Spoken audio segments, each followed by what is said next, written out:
All right, Scott, since it is your anniversary, and in honor of your anniversary, I would love to hear the story how you and Robin met. That's good. Okay, now a lot of you don't know this story. This is they should make a movie, a kind of a redneck movie. Movie. But this would be a great movie, depending on how you view it. Yeah, how you view it. Yeah. But completely innocent here. This movie is. I'm a very naive kid. Got to realize that I was raised as a boy, a young kid, very conservative home.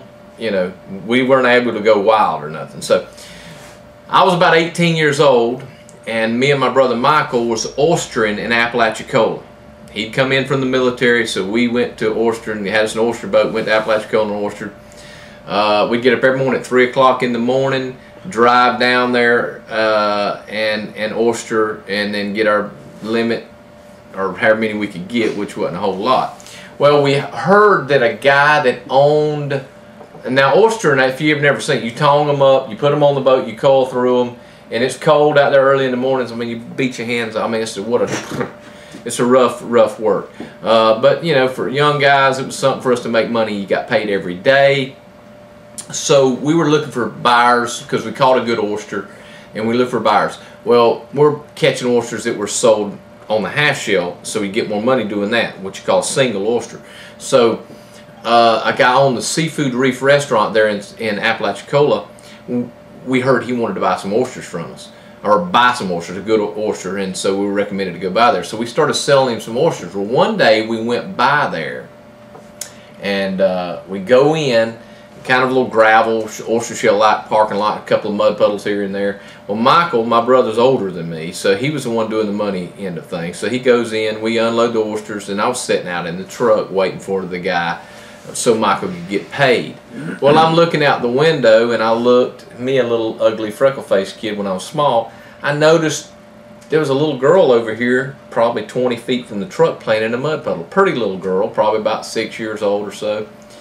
And then I looked over, and there was another bunch of kids over there playing, and they wasn't playing with this little girl. And I thought, I was always I like the underdog. I thought, man, they didn't really want to play with the little girl. I thought, she was having to play over here by herself. So I thought, I'll be nice to her. So I grabbed my brother had a bunch of peppermints in a little bag in the truck there, and we got from the Swifty Swanee store, so it really wasn't that good of candy. So I grabbed a handful of that candy and threw it out the window, innocently saying, "Hey, little girl, here's some candy." I was just trying to be nice to her.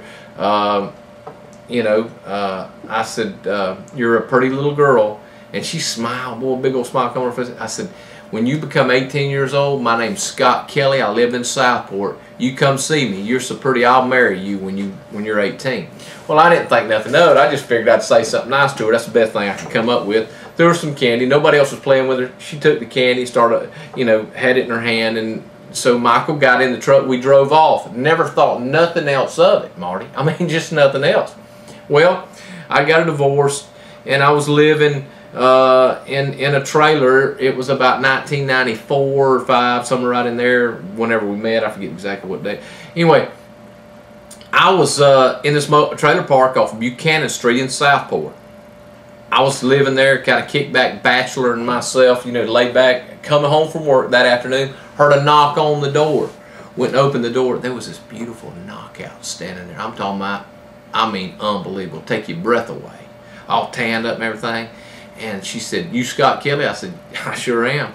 She said, "You don't remember me?" I said, no, I don't remember you. I'd sure remember you if I'd ever seen you before."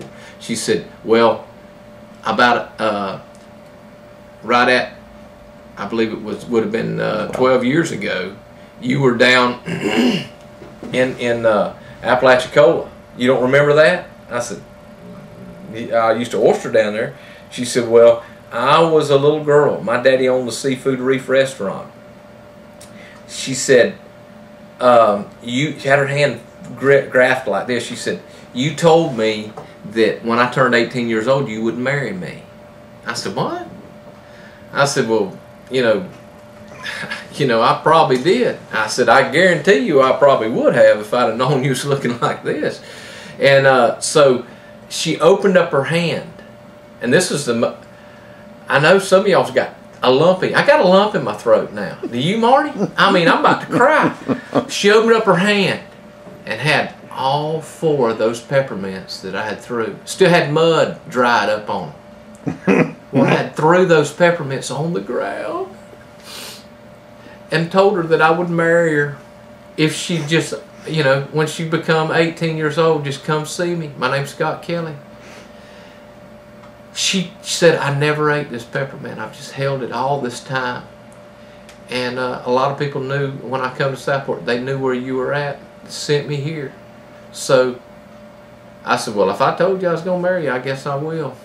So, you know, I asked her to marry me right there. And here we are 16 years later, married up, happily ever after. Now, parts of that story is not true. We did really oyster down in Appalachia. I'll just say that.